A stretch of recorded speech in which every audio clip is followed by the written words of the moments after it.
Assalamualaikum warahmatullahi wabarakatuh. Nama saya Nurihiyah Fitrah Betik Faisal dari kelas 2 Badar ingin mendeklamasikan sebuah sajak yang berjudul Guru Oh Guru, karya Usman Awang. Berburu ke padang datar, dapat rusa berangkaki. Berguru ke palang ajar, ibarat bunga kembang tak jadi. Ialah pemberi paling setia, tiap akar ilmu miliknya, berita dalam segala. Untuk manusia sebelum jadi dewasa, ialah ibu, ialah bapa, juga sahabat.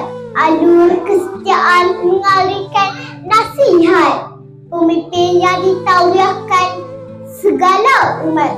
1000 tahun katanya menjadi hikmat. Jika hari ini seorang Perdana Menteri berkuasa, jika hari ini seorang raja menaiki tahta, jika hari ini seorang presiden sebuah negara, jika hari ini seorang ulama yang mulia, jika hari ini seorang peguam menang bicara, jika hari ini seorang penulis terkemuka, jika hari ini siapa sahaja menjadi dewasa, sejarahnya dimulakan oleh seorang guru biasa.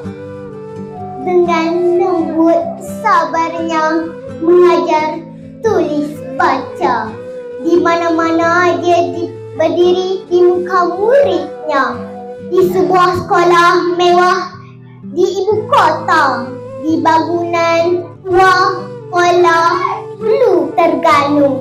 Ia adalah guru mewakili 1000 buku.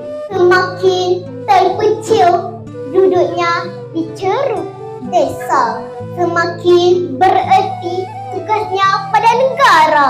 Budinya diampunkan, ditulangi ilmu, jadi kenangan ke akhir hayat.